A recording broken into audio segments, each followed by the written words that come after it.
Et bonjour à toutes et à tous. Merci d'être venus assister à la présentation de ma thèse qui s'intitule Écologie et conservation du cinq léopard de Nouvelle-Calédonie, enjeux pour sa translocation en contexte minier. Merci à vous tous, membres du jury, d'avoir accepté d'évaluer cette thèse. Donc, je l'ai réalisée à l'IRD de Nouvelle-Calédonie, donc comme on a dit, sous la direction de Hervé Jourdan et Morgan Manjas, avec les financements de Prony Ressources et le soutien de la province Sud. Donc, après une introduction générale... Alors, par contre, il va falloir que je vire ce petit panneau, je suis désolé. Hop.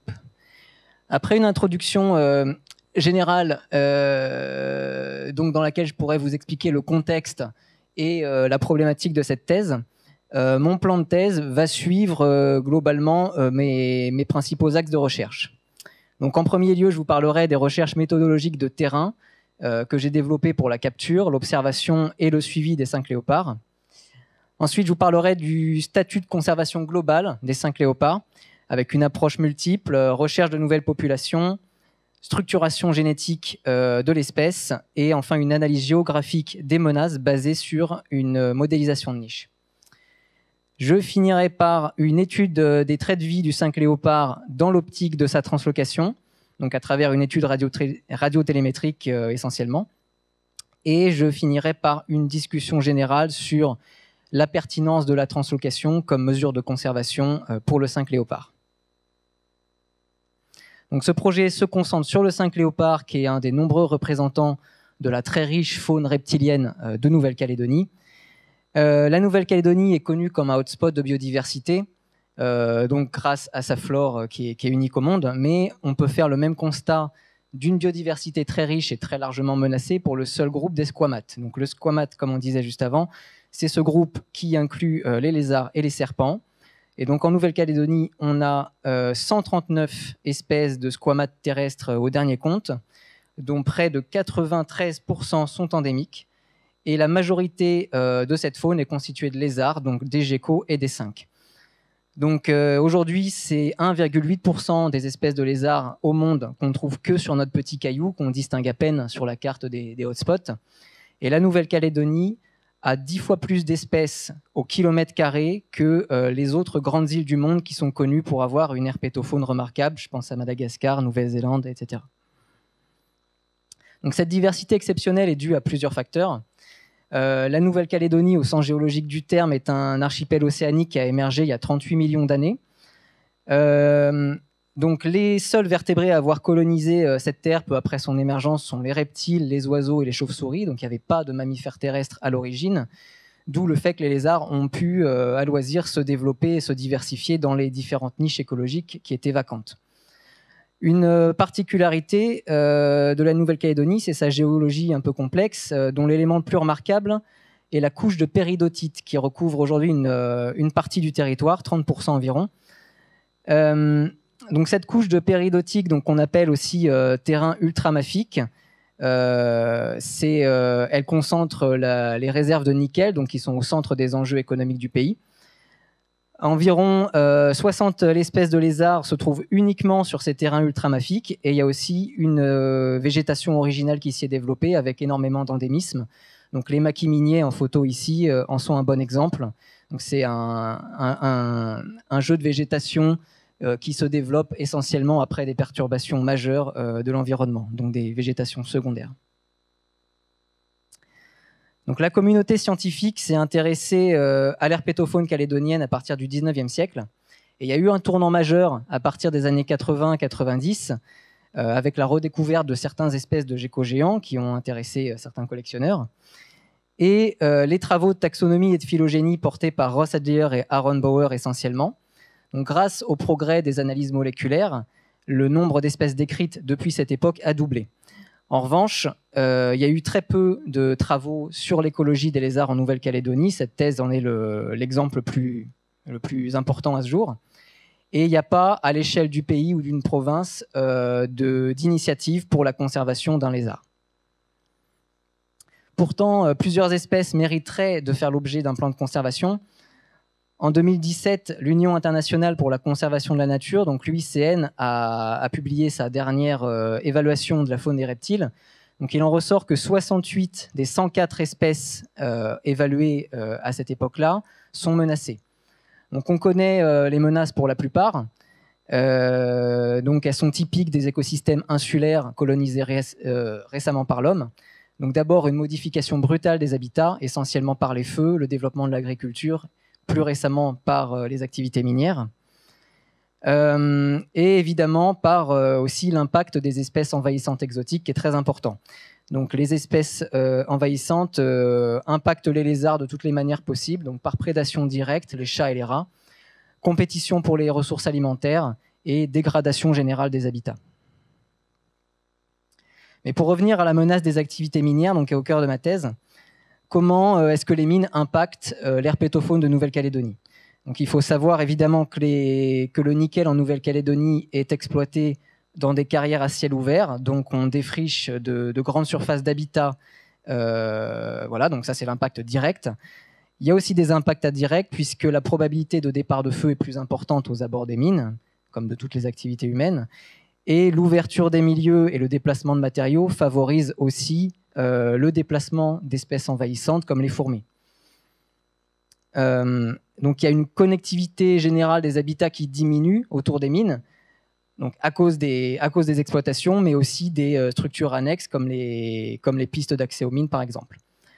Donc dans certains cas, dans plusieurs cas en fait, les exploitations minières sont situées sur des massifs montagneux, dont certains possèdent une ou plusieurs espèces micro-endémiques, donc qui sont vraiment restreintes à ces sommets-là. Donc comme le 5 qui est en photo, là, le 5 endémique du massif du Boulinda.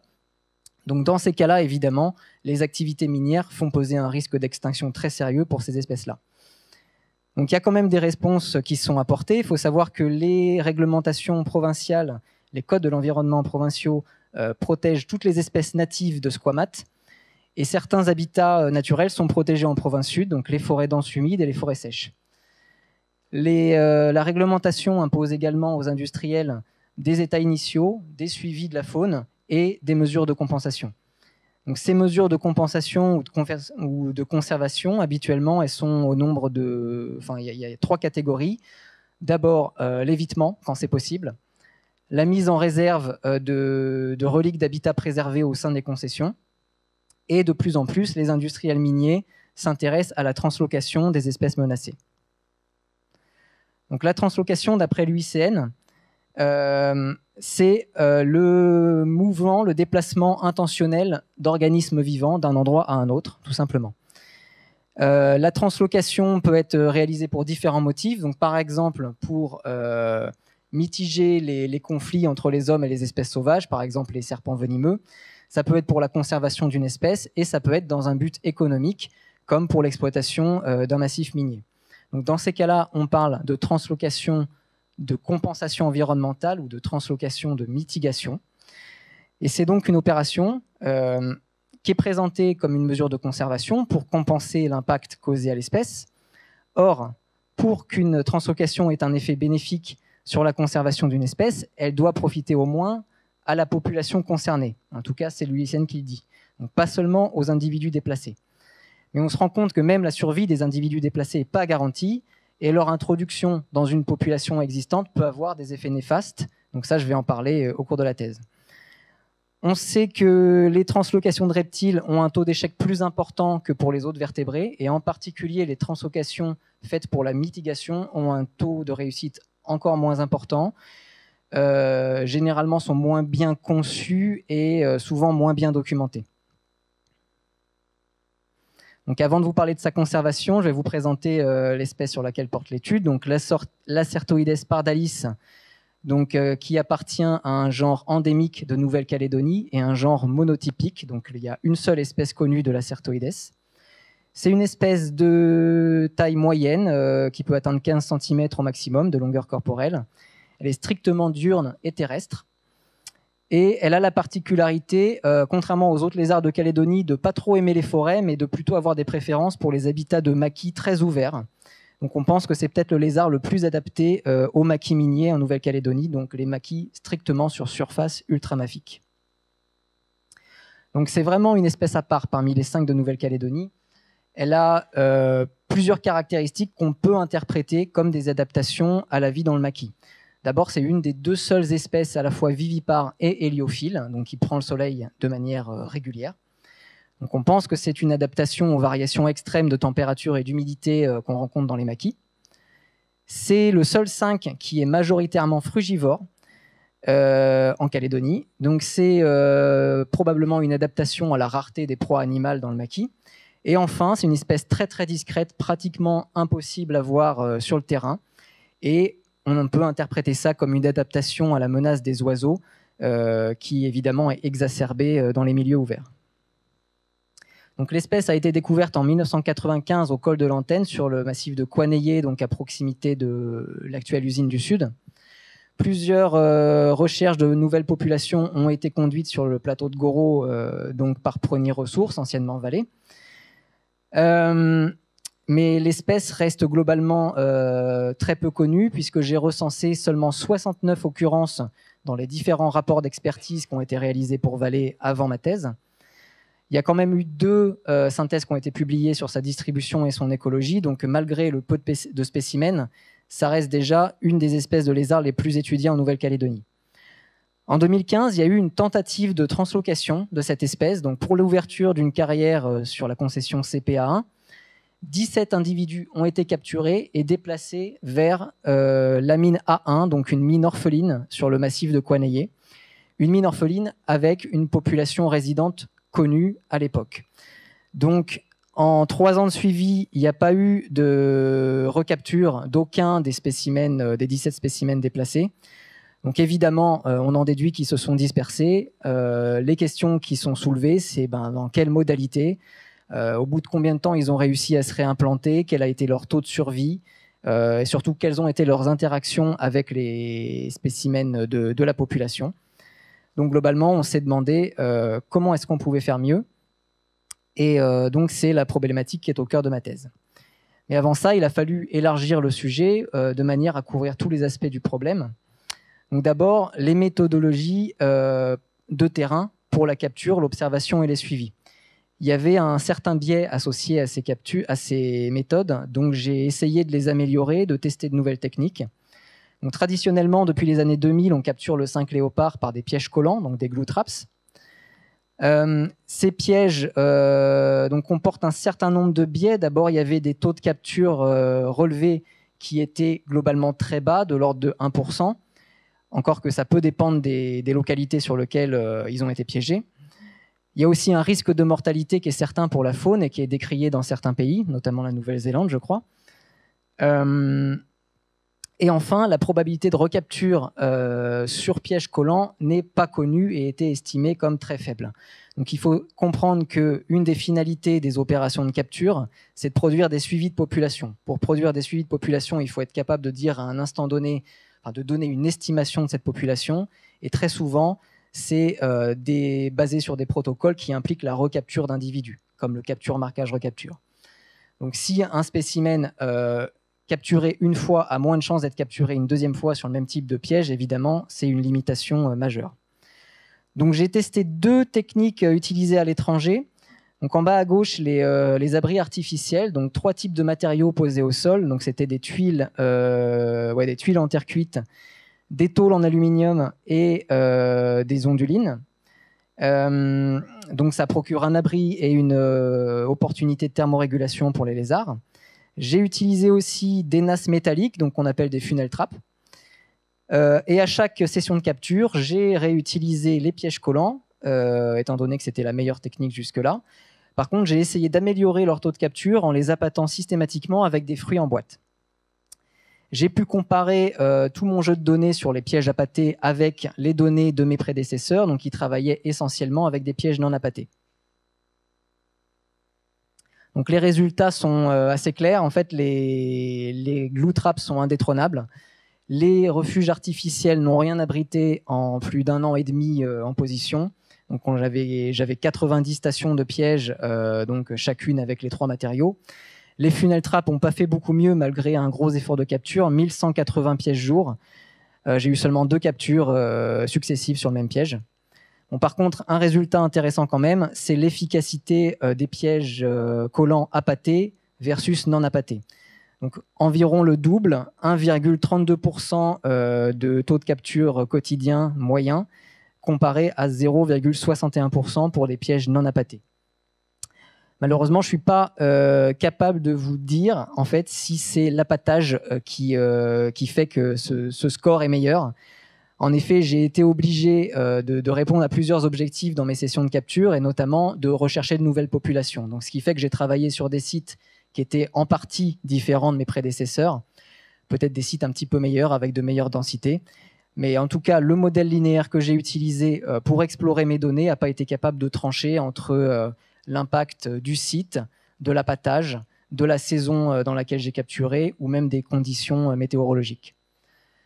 Le taux de mortalité relevé est quand même assez bas. On est à 7,7% de mortalité de 5 léopards sur piège collant, donc c'est quand même pas rien sur 54 captures. Mais une partie de ces captures aurait pu être évitée avec un peu plus d'expérience. Donc les pièges collants restent la meilleure technique à ce jour pour capturer le 5 léopard et plein d'autres espèces. Et c'est une technique qui reste donc perfectible. Donc mes résultats ont été publiés dans la revue Herpetological Conservation and Biology l'année dernière. Donc il y a un problème qui demeure, c'est la probabilité de recapture, donc que j'ai estimé à 2% sur les pièges collants. Donc c'est très faible, c'est beaucoup trop faible pour un protocole de capture, marquage, recapture. J'ai essayé donc une technique d'estimation de densité alternative, le depletion sampling. Donc c'est pas nouveau.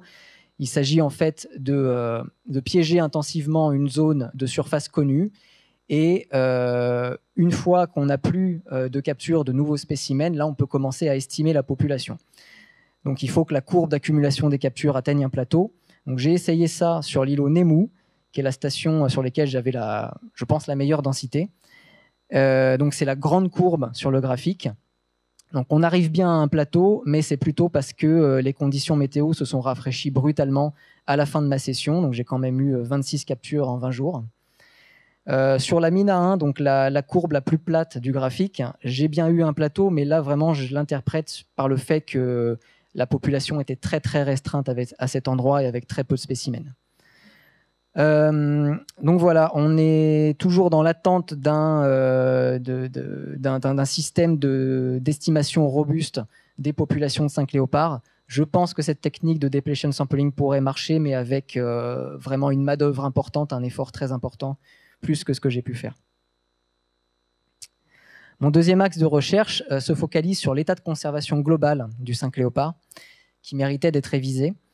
L'herpétofaune de Nouvelle-Calédonie a été évaluée à 2 reprises pour la liste rouge, donc selon le critère B, donc qui est le critère géographique de l'UICN, qui se base plutôt sur le nombre de localités connues que sur les effectifs, par exemple, qui sont plus difficiles à obtenir. Donc le 5 léopard a été classé vulnérable en 2017 parce qu'on connaissait à l'époque que 6 localités, dont une partie était déjà impactée par des activités minières proches. Donc il y a des biais majeurs à l'utilisation du critère B pour cette espèce, parce que c'est un lézard très discret qui demande des méthodes de capture très ciblées. Et ces recherches ciblées, à l'époque, ont été essentiellement réalisées autour du plateau de Goro.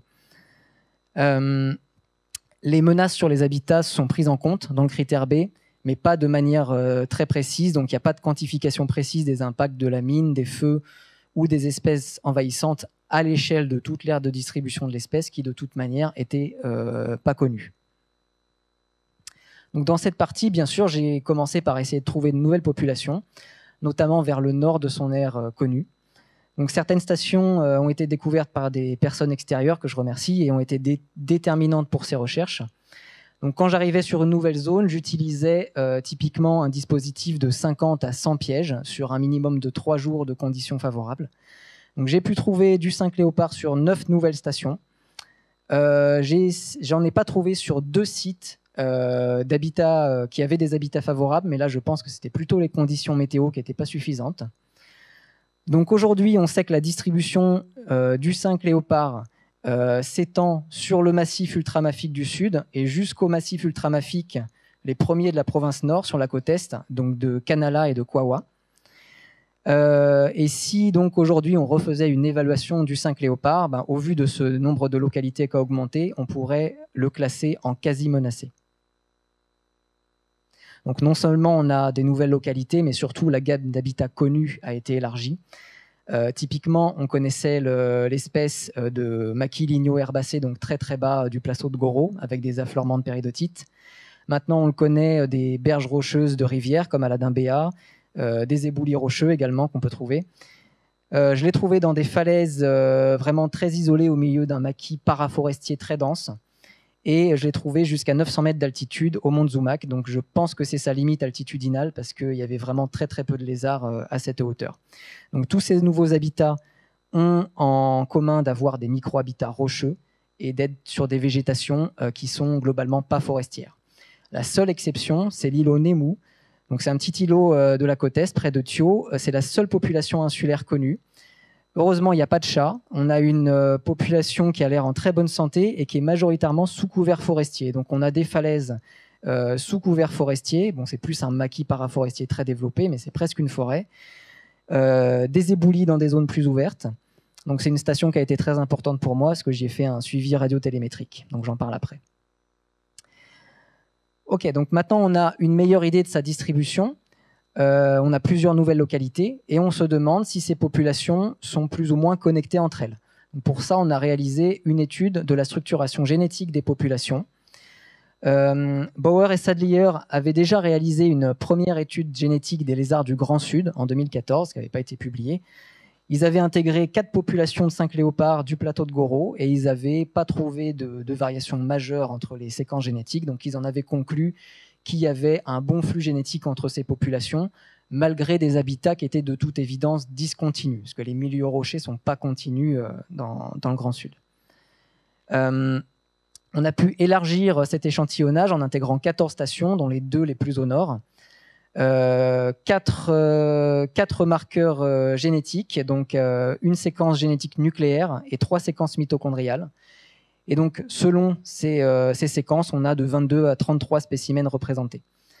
Notre hypothèse de travail, c'est que les préférences d'habitat stricts du 5 léopard, ainsi que la fragmentation progressive des massifs miniers, a participé à l'isolement génétique des populations. Donc, les résultats vont dans ce sens. Ils montrent une structuration géographique assez claire. Donc, à gauche, on a une phylogénie qui est basé donc sur le gène CO1, donc le gène mitochondrial qui est le plus variable, en tout cas dans mon jeu, et qui a été obtenu par Maximum Likelihood.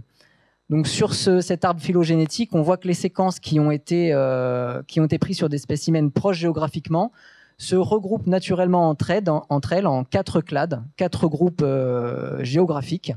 Donc le premier, c'est le groupe du Grand Sud, donc le plateau de Goro.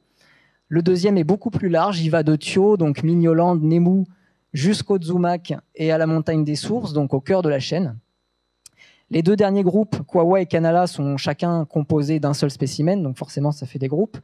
Mais toutefois, la distance génétique entre ces 2 spécimens est vraiment la plus grande. Donc on a des distances génétiques, comment les interpréter ? C'est toujours un petit peu subjectif, mais il y a des conventions pour essayer d'estimer le degré de différenciation entre des populations. En particulier, Craig Moritz, en 1994, a grandement contribué à définir des critères pour la reconnaissance d'ESU. Donc des ESU en français, ce sont des unités significatives du point de vue de l'évolution. Donc une ESU, c'est en fait une unité au sein d'une espèce, des unités qui sont très isolées génétiquement entre elles, à tel point qu'elles évoluent de manière quasi indépendante. Donc c'est les critères définis par Craig Moritz collaient parfaitement, des allèles mitochondriaux réciproquement monophylétiques entre les groupes, des variations dans la fréquence des allèles nucléaires. Donc on a 3 ESU qu'on a réussi à définir pour le 5 léopard. Donc une grande ESU qui recouvre tout le massif du Sud, une ESU représentée par le spécimen de Kanala et une autre par Kwawa. Ces 2 dernières, elles nous apportent une petite précision, c'est bien qu'elles soient très proches à vol d'oiseau, elles sont en fait aussi distinctes entre elles que n'importe quelle autre paire de SU. Donc, qu'est-ce que ça nous dit? C'est que si vous voyez un petit peu les massifs ultramafiques, dans cette région-là, ils commencent à être un petit peu morcelés, ils sont séparés par des vallées. Donc, ça suggère que c'est vraiment la fragmentation des massifs ultramafiques qui participe à l'isolement génétique des populations. Donc, OK, on a un isolement fort de ces populations. Donc, qui dit isolement fort dit risque de disparition accru. Donc, on doit voir maintenant, est-ce que ces différentes unités font face aux mêmes menaces? Donc, à cause des difficultés qui sont propres à la recherche du 5 léopard sur le terrain, on a cherché à modéliser sa niche écologique assez rapidement, de manière à estimer l'étendue et la distribution des habitats. On disposait de peu d'occurrences et on a fait face à un problème qui est connu dans ce domaine sous le nom de paradoxe des espèces rares, à savoir que les espèces rares pour lesquelles on a le plus besoin de ce type d'outils sont en fait les espèces pour lesquelles ça va le moins bien marcher, puisqu'on a peu de données. Donc on a essayé de surpasser ce problème en utilisant deux techniques de modélisation qui sont adaptées à des petits jeux de données, donc les ESM, Ensemble of Small Models, et BART, Bayesian Additive Regression Trees. On a alimenté les modèles avec 19 variables climatiques de bioclim, un indice de végétation, le NDVI, et le relief. On avait au départ 102 occurrences, mais on a dû en utiliser que 38 pour réduire la corrélation spatiale entre les données, donc le fait qu'elles soient agglutinées dans des localités, enfin un petit nombre de localités. Et on a simulé le même nombre de pseudo-absences. Donc notre hypothèse de travail, c'était que le 5 léopard est absolument restreint aux surfaces ultramafiques. Et la limitation principale quand même, c'était qu'on ne dispose pas de cartographie des affleurements rocheux de péridotite. Pardon. Voilà. Donc sur cette carte, les résultats. Donc j'ai fait figurer en gris les surfaces ultramafiques et en noir les habitats favorables. Donc les habitats favorables qui sont obtenus par la projection de la moyenne des deux modèles qui ont donné des résultats très similaires. Donc les variables les plus explicatives de la distribution du 5 léopard, à part l'indice de végétation, c'est 3 variables climatiques, l'isothermalité, la température moyenne et les précipitations du trimestre le plus sec. Donc on voit que les habitats favorables sont localisés essentiellement dans les basses et moyennes altitudes du Grand Sud, donc jusqu'à la côte oubliée et jusqu'au massif de la province Nord. Si on sort de cette carte qui en fait recouvre les massifs qu'on sait être occupés par l'espèce, on se rend compte que dans les massifs plus au nord, les habitats deviennent de plus en plus restreints et de plus en plus localisés au sommet des montagnes. Donc si on fait la somme, tous ces habitats en noir sur la grande carte là représentent 1400 km², ce qui fait environ 8,6% de la Grande Terre. Donc à partir de cette projection, j'ai pu réaliser une analyse géographique des pressions environnementales, des menaces et des mesures de protection. Donc la première carte, la carte A, c'est une couche d'occupation du sol qui nous apprend que en fait, 13,1% des habitats favorables, donc en noir, sont déjà irrémédiablement détruits. Donc sous l'action conjuguée des feux et des activités minières passées, la végétation en fait, ne pourra pas reprendre sur ces sites-là sans restauration. La deuxième carte, la B, représente les incendies donc, qui ont été cartographiés depuis le 1er janvier 2000. Donc depuis cette date, 7,5% des habitats favorables ont été impactés par au moins un feu, le plus souvent par une série de feux. En C, c'est encore plus inquiétant, 43,8% des habitats favorables sont compris dans le cadastre minier actif, donc en jaune, là, en C. Donc des zones qui peuvent, enfin, certaines qui sont déjà exploitées et d'autres qui peuvent être exploitées à l'avenir. Les aires protégées de la province sud, donc on a un gros réseau d'aires protégées, mais qui est concentré majoritairement sur les massifs montagneux forestiers, donc des habitats qui ne sont pas adaptés du tout au 5 léopard, donc ça ne recouvre que 4,4% des habitats favorables. Donc si on se rappelle les unités écologiques, les unités de conservation qu'on a vues juste avant, donc on regarde les petits massifs qui sont dans le nord de l'aire de distribution, on voit que les pressions sont vraiment concentrées à cet endroit-là, les pressions et les menaces. Donc, une concentration des menaces entre Thio et Kawa, globalement, à la frontière de la province Nord, qui est aggravée, évidemment, par l'isolement génétique de ces populations. Donc, les résultats de cette modélisation seront publiés, je l'espère, dans le journal Conservation Biology. Le dernier axe de recherche que je vais détailler, c'est l'étude des traits de vie du cinq léopard dans l'optique de sa translocation. Donc, j'ai choisi d'étudier la faisabilité de la translocation à travers l'observation de populations sauvages, de manière à dresser une nouvelle synthèse de son écologie. Je suis parti du postulat que, dans le cas d'une translocation de 5 léopards, comme en 2015, la translocation serait faite vers un site inclus dans son aire de distribution et avec des habitats favorables. C'est le minimum syndical. Seulement, en fait, on ne connaît pas de site actuellement qui remplisse ces deux conditions et pour lesquels on puisse prouver que le 5 léopard est absent. Par exemple, autour du site de Prony Ressources, en fait, on se rend compte que toutes les zones avec des habitats favorables abritent du 5 léopard. Donc, excusez-moi. Donc voilà, donc on serait forcément dans le cas d'une translocation d'animaux vers une population résidente. Donc ça, c'est ce que l'UICN appelle un renforcement de population. Donc il y a des risques particuliers avec ce type d'opération. La question se pose des interactions avec les individus des populations résidentes. Donc ça, c'est une question que j'explore. Donc d'abord, rapidement, un petit bilan de ce qui était connu du cycle biologique de l'espèce et des nouveaux éléments que j'ai acquis pendant la thèse.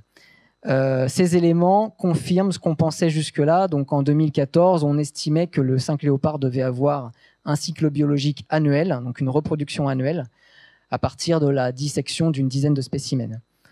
Donc d'abord, quand on regarde à droite, donc le graphique de droite, la taille des spécimens capturés, donc là j'en ai à peu près une centaine, et qu'on regarde la taille minimale des juvéniles, donc la cohorte en bleu en bas, on voit que cette taille minimale augmente progressivement avec le plus petit spécimen en bas à gauche capturé un 25 février.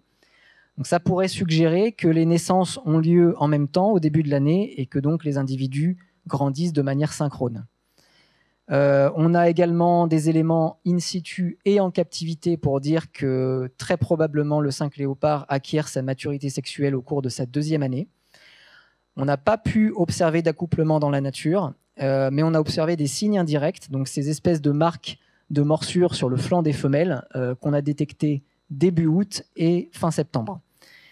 En captivité, donc au parc zoologique forestier, on disposait d'un mâle et de 2 femelles qu'on a mis à la reproduction successivement.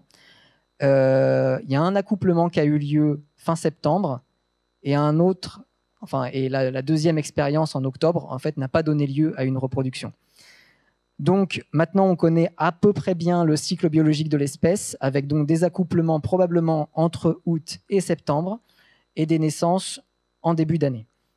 Mais il y a quand même des lacunes qui demeurent, notamment la taille des portées, qu'on estime entre peut-être 3 et 5 petits à partir des dissections. Et il y a toujours l'hypothèse qu'il pourrait y avoir par moment une deuxième reproduction dans l'année. Donc la partie qui m'a le plus mobilisé pour l'acquisition de données sur le terrain, c'est l'étude radiotélémétrique de l'utilisation de l'habitat et des relations intraspécifiques du 5 léopard. Donc j'ai travaillé sur 2 sites contrastés. L'Amina 1, dont on a parlé, qui est un site avec une population finalement aujourd'hui très restreinte et des habitats assez dégradés. Et l'îlot Nemu, avec une population en très bonne santé, mais un habitat atypique très forestier. Les confinements successifs et les blocages autour de l'usine du Sud m'ont contraint à travailler en mai-juin sur les 2 sites, donc à la fin de la saison chaude et humide, donc après la saison de reproduction. J'ai utilisé des émetteurs VHF miniatures de 2 grammes en moyenne. Et donc, je relocalisais les individus 1 à 4 fois par jour en utilisant un récepteur et une antenne, avec la technique du homing, donc en se rapprochant progressivement de l'animal. Les données collectées m'ont permis d'obtenir des infos sur les micro-habitats traversés par l'espèce, sur ces gîtes, sur les domaines vitaux saisonniers. Alors ça, les domaines vitaux, donc c'est l'espace total occupé par un animal pour remplir la totalité de son cycle biologique, mais quand c'est sur une période, on parle de domaine vital saisonnier. Et j'ai essayé d'estimer un petit peu les relations entre individus à partir du recouvrement spatial de ces domaines vitaux et aussi d'observation directe, parce que c'est ce que je préfère. Au total, j'ai pu suivre 5 individus sur la Mina 1 et 12 sur Nemu. J'ai relevé la proportion relative de 5 catégories de micro-habitats, de substrats, sur des cercles de 1 mètre de rayon autour de chaque fixe, autour de chaque position d'un lézard.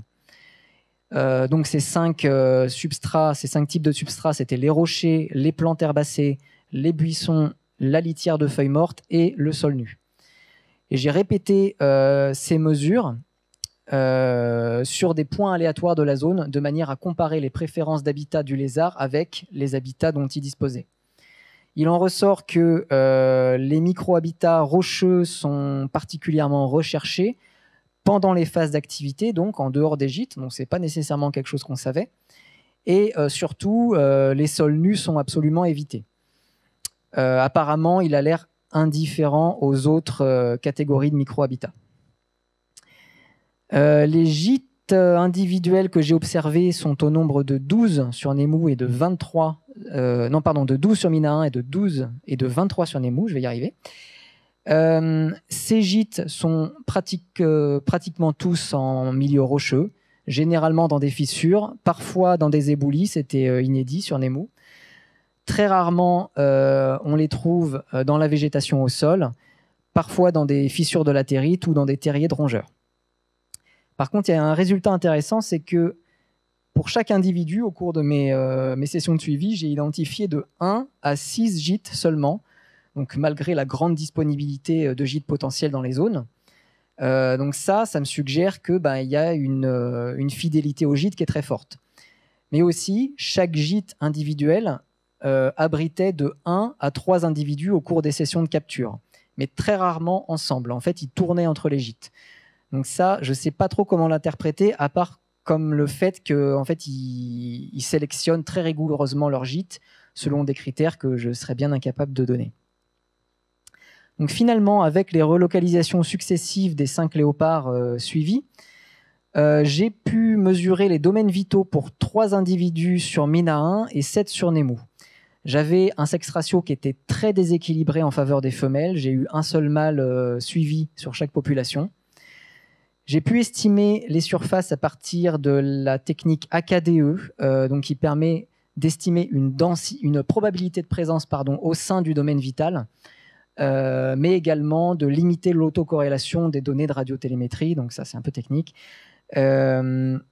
Les surfaces mesurées s'échelonnent entre 460 et 3820 mètres carrés, mais jusqu'à 21 000 mètres carrés, donc plus de 2 hectares pour un individu, en jaune là sur Mina 1. Donc je pense que c'est un individu pour lequel il y avait quand même un petit peu de biais. Beaucoup d'individus ont des domaines vitaux distincts des autres, donc sur Nemu, sur la carte de droite. Mais sur chaque site, j'ai pu suivre un groupe composé d'un mâle et de 2 femelles au moins, peut-être plus sur Nemu. Donc ça suggère une structure sociale en harem, comme c'est connu pour plusieurs espèces de lézards. Donc j'ai dit que les 5 léopards étaient très fidèles à des gîtes, mais je me suis aussi rendu compte qu'ils avaient des mouvements, des déplacements très stéréotypés entre les gîtes et les zones de recherche de nourriture. Donc 2 anecdotes sur Mina 1, la femelle LP22, donc en vert, plusieurs jours de suite, je l'ai vue sortir de son gîte, faire plus de 50 mètres dans le maquis pour atteindre un bosquet dans lequel je suppose qu'elle se nourrissait, et faire le chemin inverse pour retrouver son gîte, alors qu'en fait, il y avait plein de gîtes à disponibilité. Sur Nemu, j'ai pu suivre un groupe que j'adorais, donc tout à droite sur la carte, qui était vraiment dans un milieu forestier, donc il y avait un mâle et 2 femelles, et ils avaient des gîtes dans un ensemble de falaises, donc tous rapprochés.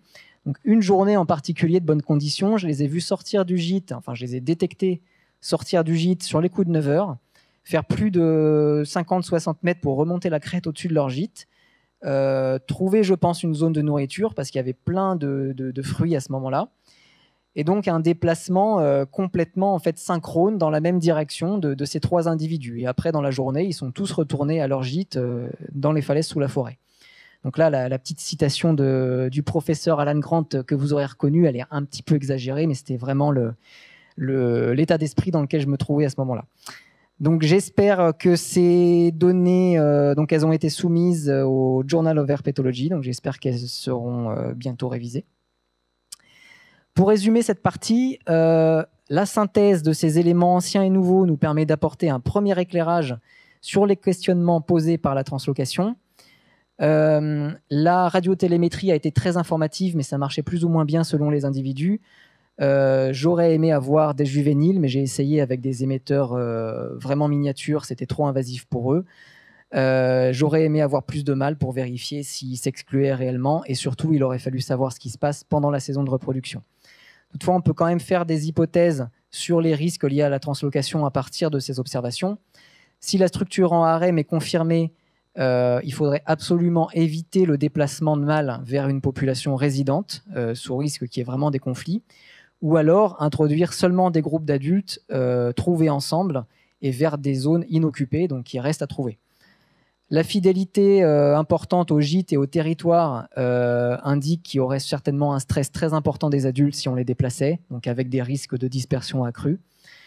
Les 5 léopards font quand même des grands déplacements, donc il faut absolument éviter les translocations à courte distance si on ne veut pas que les 5 reviennent. Et enfin, sur la période idéale pour faire une translocation, c'est dur de se prononcer. Il n'y a visiblement pas de reproduction à la fin de la saison humide, donc c'est peut-être le meilleur moment parce qu'il y a moins d'agressivité. D'autre part, on peut se dire qu'il faudrait essayer au moment où les 5 se dispersent naturellement, donc dans les premiers mois de l'année pour les juvéniles probablement, et peut-être pendant la phase de reproduction pour les adultes, et encore à voir entre les sexes, si c'est la même chose. Donc la translocation comporte quand même pas mal de risques et il y a encore beaucoup de questions en suspens. Donc voilà qui conclut la restitution de mes résultats. Donc maintenant, je vais discuter de la pertinence de la translocation comme mesure de conservation du 5 léopard. Sur son état de conservation d'abord, on a vu qu'il pourrait être déclassé de vulnérable à quasi menacé.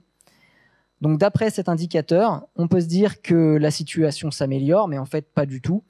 L'UICN qualifierait ce type de changement de non-genuine change, donc un changement non authentique, non véritable, puisqu'il vient d'une amélioration des connaissances et pas d'une amélioration réelle de la situation du 5 léopard.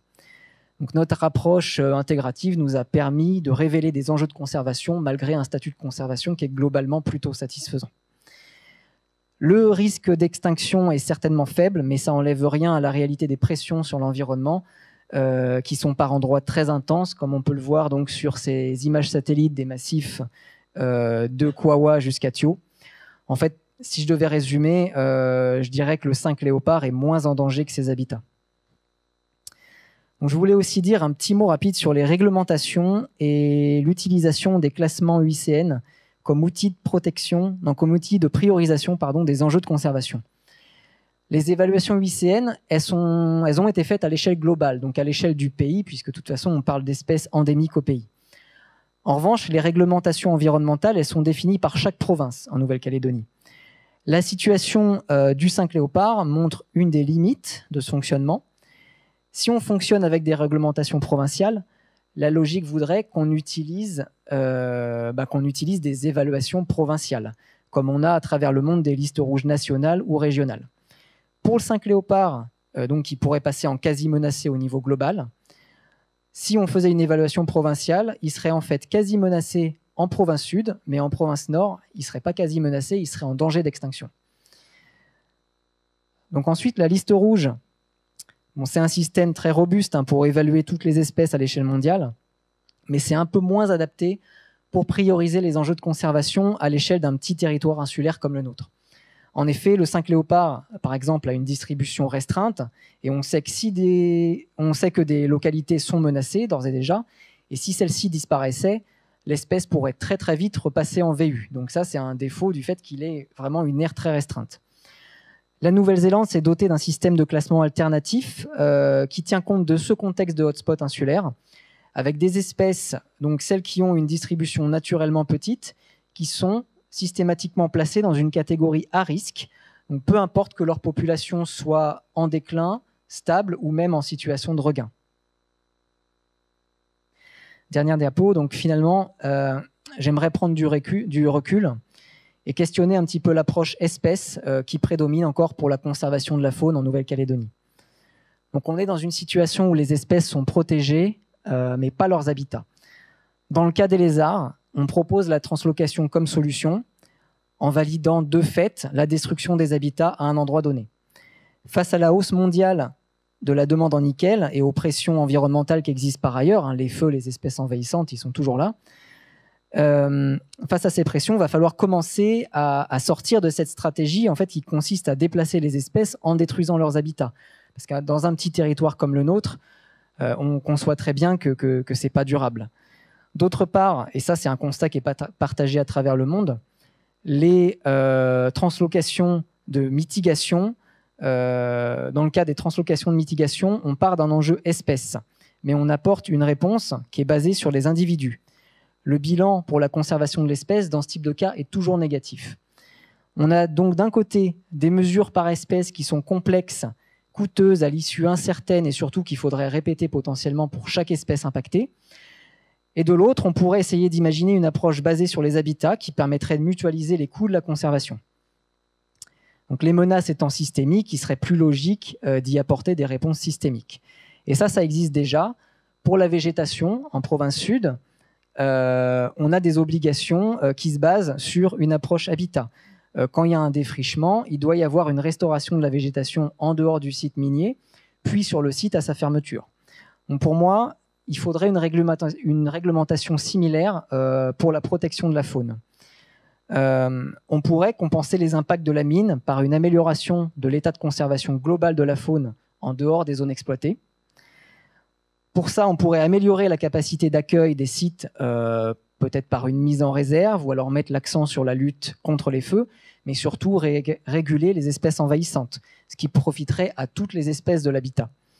Ce type d'action pourrait être optimisé en poursuivant l'effort de recherche sur les espèces les plus à risque, comme on l'a fait pour le cinq léopard.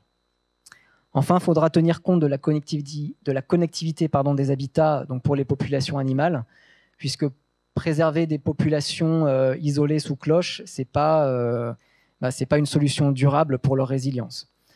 Donc pour moi, il y a urgence à ce qu'on revoie notre stratégie de compensation environnementale des activités minières et à imaginer des mesures de conservation alternatives.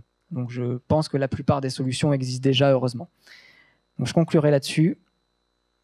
Et je remercie toutes les personnes qui ont contribué à cette thèse, surtout mes encadrants. Et voilà, merci de votre attention.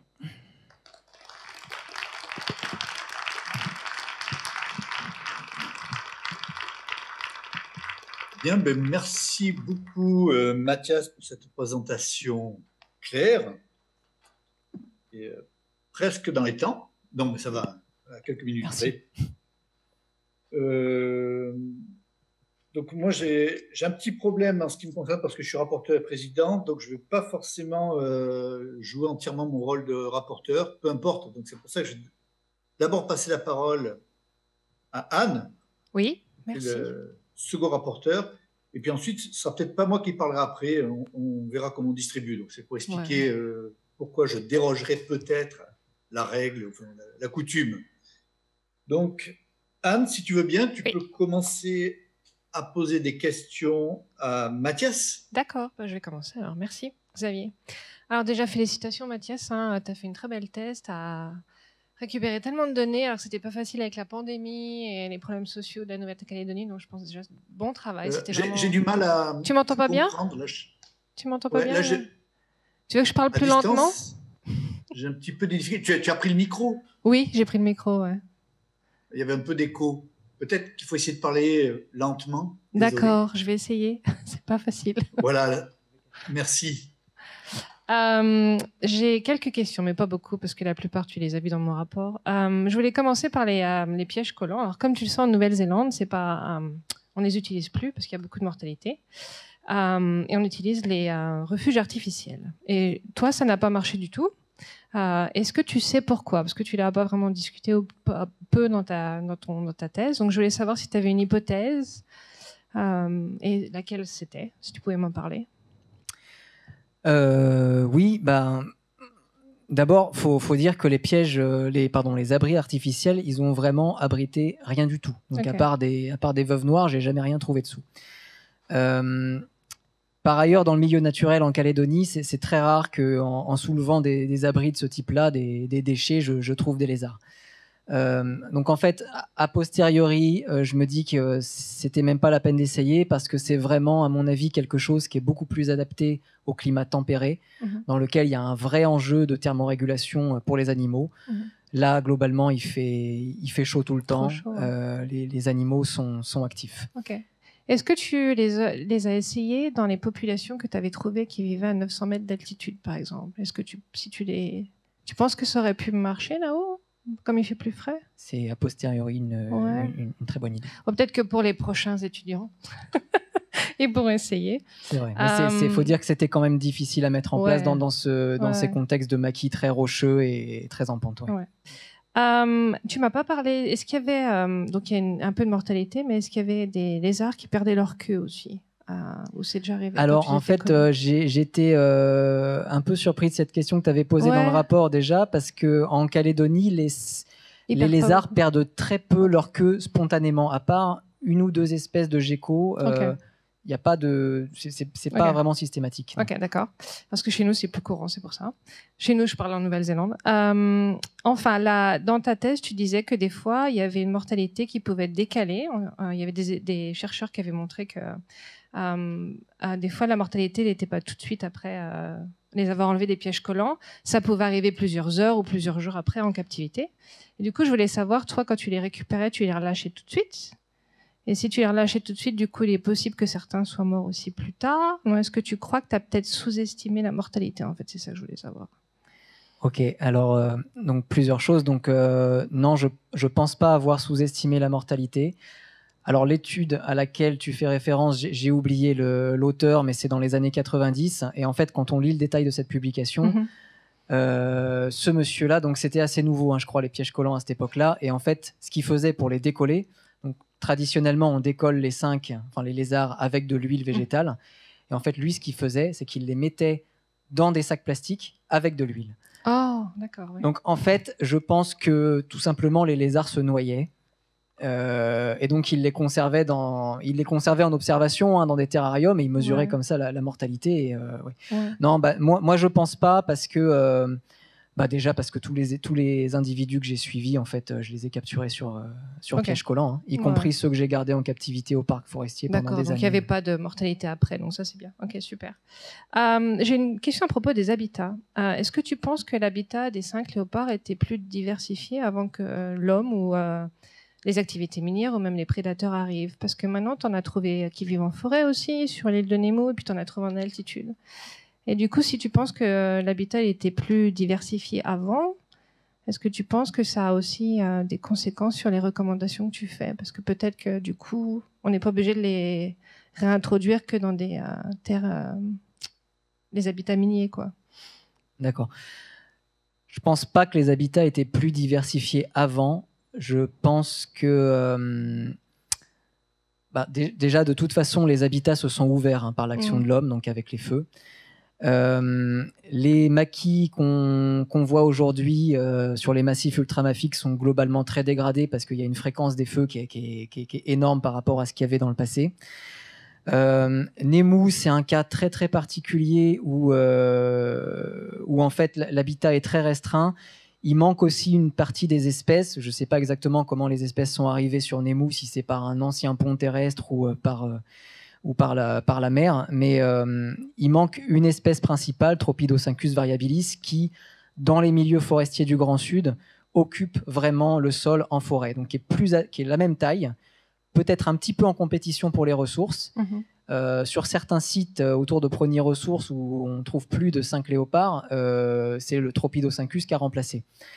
Mais non, je ne pense pas qu'il occupait une gamme plus variée autrefois. Par contre, je pense qu'il y a des habitats qu'on trouve moins. Par exemple, quand je l'ai trouvé sur des falaises isolé dans du maquis paraforestier. Et après, la grande question que j'ai pas eu le temps de creuser, c'est à quel point il arrive à coloniser des massifs rocheux au cœur des forêts, donc des massifs rocheux ouverts, hein, qui peuvent être sur les crêtes ou dans des zones d'éboulis comme ça. Donc ça je ne sais pas. D'accord. Dernière question. Alors, comme tu le sais, on en a parlé. En Nouvelle-Zélande, il y avait. On utilise souvent les petites îles, les petits îlots autour de la Nouvelle-Zélande comme sanctuaire, hein, parce qu'il n'y a pas de prédateurs, un peu comme l'île de Nemo.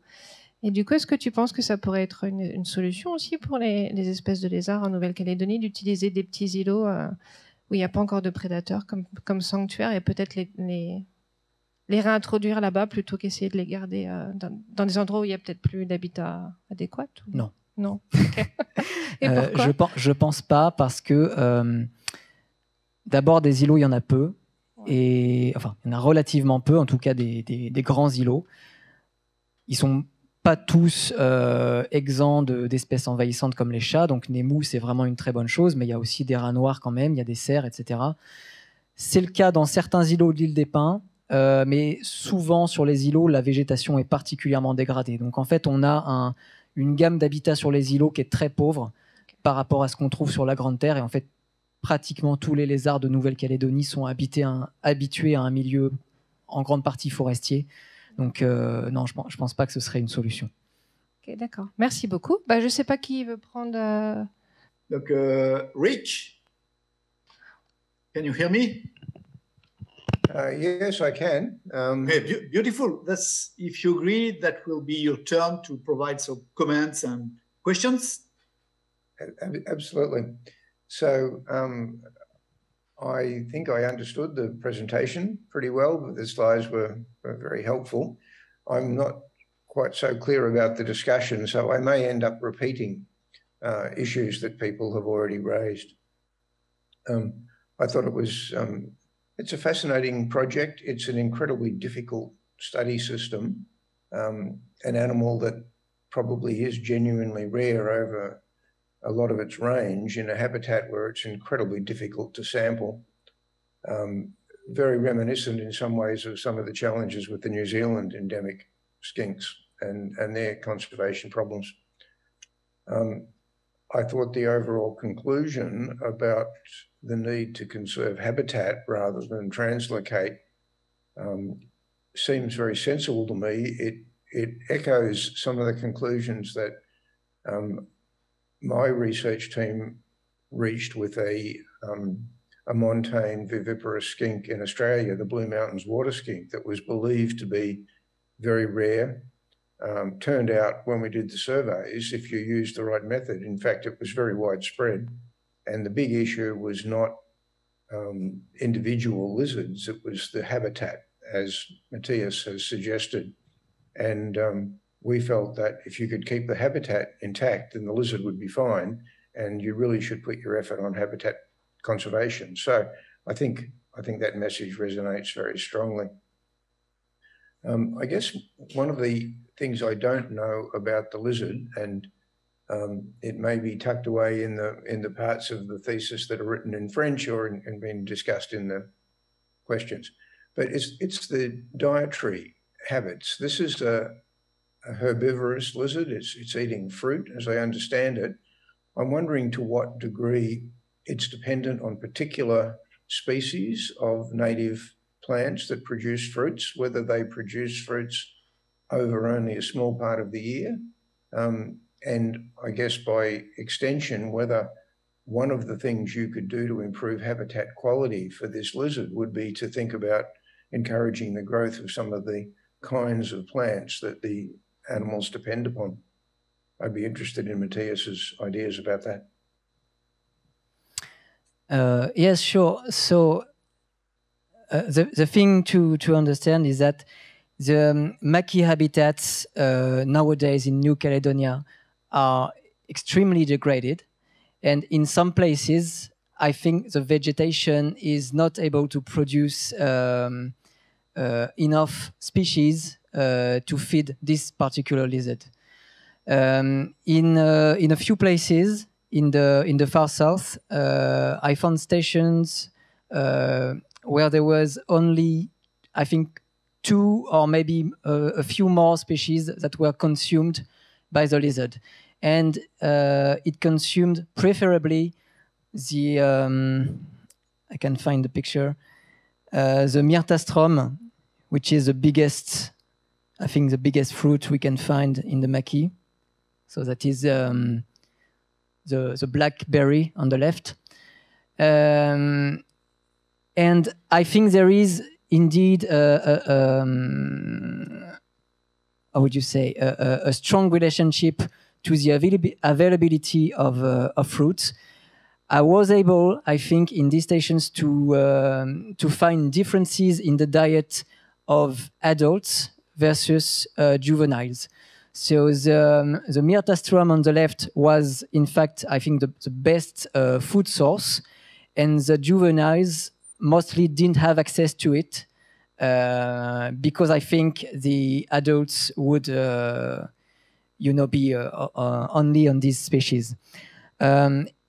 In richer habitats, such as Nemu, I think there was a biggest variety of plants. And so I guess it is this variety that provides some kind of stability for the species. But anyway, even if there is no fruit at one particular moment, the leopard skink is also known to feed on invertebrates.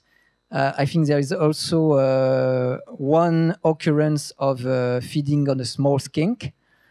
And in particular, my hypothesis for yes, that's on the bottom left, the rocky riverbanks of the Dembea River, there is very, very few plant species that produce fruits. And the lizards were sometimes more than 30 meters from the vegetation. So I think they were very close to the water. So I think in this situation, they were able to feed more on invertebrates that, pass by the river. So in restoration point of view, yes, I think it could be a good thing to include more fruit species in areas that are restored. Yes. Thank you. You have other questions, Rick? No, look, I think at the moment I'll just let the rest of the jury have their say. Okay. No. By the way, you stole my main question. Beautiful. Ah, good. More easy for me. Donc, ensuite, si Claire veut bien nous proposer des commentaires et des questions, en parlant tout doucement dans son micro, ce serait parfait. Ok, alors bonsoir. Moi aussi, je vais commencer par féliciter Mathias pour le beau travail qu'il a fait, sa persévérance face aux aléas du travail sur le terrain et toutes les difficultés qu'il a rencontrées. Et donc, c'est vraiment un travail intéressant puisque c'est en fait la première fois qu'on s'intéresse aussi longtemps à une espèce de nos merveilleux lézards calédoniens. Donc, c'est vrai que c'est un travail important. Et moi, comme mes collègues, je me suis aussi beaucoup posé des questions sur ces buissons, ces végétaux qui peuvent servir à nourrir les cinq. Je voulais savoir si tu as préparé une liste des espèces potentiellement capables de fournir des fruits pour nourrir les 5 léopards. Et si ces espèces, au moins certaines d'entre elles, sont déjà multipliées en pépinière, et si elles pourraient être proposées en priorité pour les opérations de restauration. Est-ce que tu sais si certaines d'entre elles sont déjà multipliées en pépinière? Je pense que oui. Alors, on avait commencé une petite liste des espèces végétales consommées. Non, on n'avait pas commencé une liste des espèces végétales consommées par le 5 léopard. La liste est très restreinte pour celles qu'on sait vraiment. On avait fait une liste des espèces qu'on peut trouver dans le maquis et qui potentiellement ont des fruits qui pourraient intéresser ce type de lézard. J'avoue qu'on n'a pas plus creusé la question que ça. J'imagine que la plupart de ces espèces sont multipliées. En fait, c'est pas réellement une direction que j'ai prise dans les recherches. Je peux pas en dire beaucoup plus. Ouais. Je pense quand même que oui, ça vaudrait le coup de se pencher là-dessus, parce que des opérations de translocation, si elles ont un petit espoir de succès, il faut que les animaux puissent manger quand ils arrivent dans un nouveau lieu. Donc peut-être commencer par replanter des espèces susceptibles de les nourrir avant d'envisager une translocation d'individus dans cette zone-là. En fait, pardon, si je peux répondre, c'est vrai que j'ai pas plus insisté que ça là-dessus, parce qu'en fait, à chaque fois que j'étudiais les 5 léopards, que j'en avais en main, donc en fait, je l'ai pas dit, hein, mais à chaque fois que je les capturais, je les gardais généralement 24 heures dans un sac en tissu, et je récoltais donc ce qu'il y avait dans les fesses. Et en fait, c'était pratiquement tout le temps les 2 espèces que j'ai montrées avant qui étaient consommées. Et c'est des espèces... Alors, le myrtastrum est localisé dans le maquis. C'est une espèce qui aime bien les milieux un petit peu... les micro-habitats humides. Donc, je pense que c'est un des facteurs limitants sur Mina 1, parce qu'en fait, il y en avait très peu de ces buissons, et vraiment, la population était restreinte autour. Par contre, le Cyathopsis albicans, là, la petite baie rouge qui est vraiment pas très appétante, ça, elle est consommée par tous les individus, que ce soit juvénile, adulte. Et notamment sur Nemu, il y a pratiquement pas de myrtastrum. Ok, donc je crois qu'on a beaucoup parlé de ces végétaux. Alors j'ai une question complètement différente. À ton avis, comment ils sont arrivés sur Nemu, les 5 léopards? Comment ils sont arrivés sur Nemu? C'est une bonne question. En fait, dans la baie, la baie est très peu profonde. Hein, je ne sais plus, je crois que c'est dans les 10 mètres ou... je ne sais plus si j'ai la fausse tout. Dans les 10 mètres de profondeur, quelque chose comme ça. Il y a 2 kilomètres à vol d'oiseau au point le plus près, avec la côte. Par contre, il y a quand même des passes. Et même à la période... Donc en fait, je pense que le plus récent, oui, c'était probablement à la période interglaciaire. Non, pardon, à la fin de la période glaciaire, ou... non, pendant la période glaciaire. Quand le niveau de la mer était beaucoup plus bas, là, il y avait un pont terrestre. Après, est-ce qu'ils sont capables de vraiment se disperser sur des radeaux de végétation? C'est pas impossible. C'est plus difficile quand même pour ces 5-là, parce qu'ils sont vivipares. Donc, pour un œuf, c'est quand même beaucoup plus facile. Et surtout, ce que j'ai pas détaillé, c'est que je suis allé quand même spécifiquement sur la Mignoland. Donc, est-ce que je peux la retrouver, la Mignoland? Ouais, tu arrives à localiser Nemu, là. Juste à gauche, il y a un autre point. Oui. En fait, j'ai voulu aller juste à côté pour essayer de voir s'il y avait vraiment une grosse différenciation génétique entre les populations de l'île de la Grande Terre et de Nemu. Et il n'y en a pas. Il y a les mêmes allèles. Donc a priori, ça serait récent, l'arrivée sur Nemu, où il y a toujours une connectivité, des échanges de gènes entre je pense que ça peut être récent. Après, je ne peux pas affirmer avec le peu d'échantillons qu'on a. Voilà, mais... Et ils nagent un peu, les 5 quand ils tombent à l'eau? Si tu le balances dans l'eau, oui. Quand on les jette à l'eau, ils nagent. La plupart des lézards peuvent faire ça, oui. Oui, c'est ça. Même ceux qui habitent au bord de la Dambéa, Après, je suppose de que là à traverser un bras de mer de 2 km, là, par contre, je ne pense pas. Ouais. Ok. Ouais, ça fait grand. Ok, bon, pour moi, c'est tout. C'est tout ce que je voulais poser comme question. Merci beaucoup.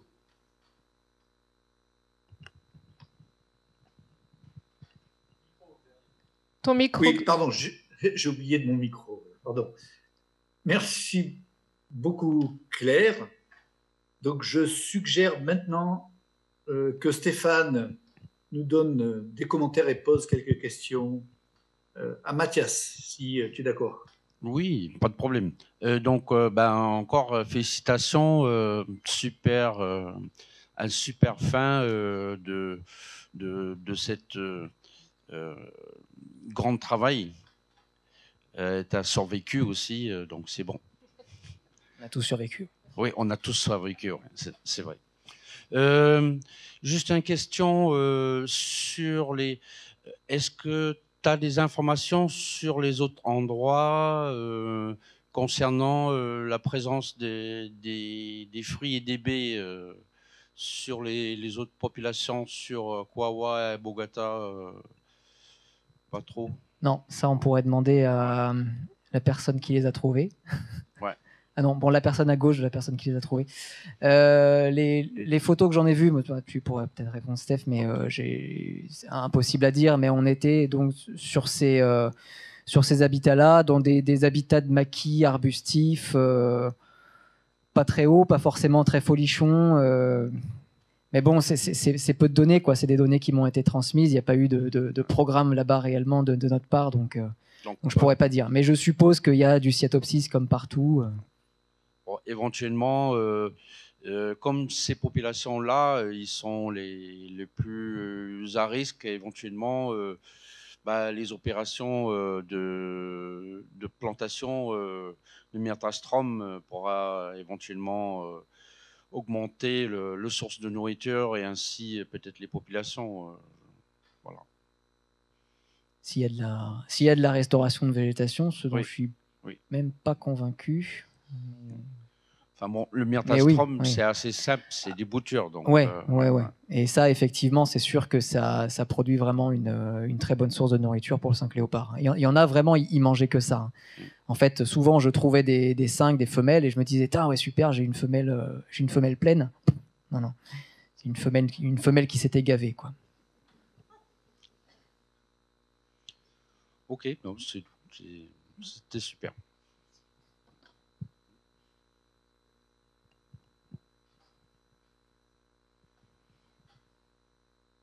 Pardon, j'ai pas bien entendu la dernière phrase. Il y a eu des petites coupures. C'était super. D'accord. Oui, désolé, hein, la communication n'est pas toujours facile. Donc, c'est tout ce que tu voulais demander, Stéphane? Oui. D'accord, merci beaucoup. Donc, avant de passer la parole aux encadrants, je vais me la passer à moi-même, puisque je suis le second rapporteur. Tout d'abord, je me joins aux commentaires de tous ceux qui ont parlé, membres du jury avant moi, pour souligner la qualité du travail compte tenu des difficultés de terrain. Donc, un système très difficile à étudier.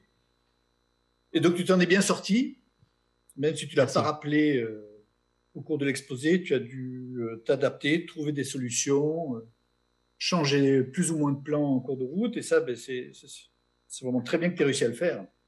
Voilà, au-delà de cet éloge, j'ai deux types de questions. Ah oui, ce dont j'oubliais, la présentation orale était très bien aussi, hein. Merci, c'était très pédagogique. Donc, deux types de questions.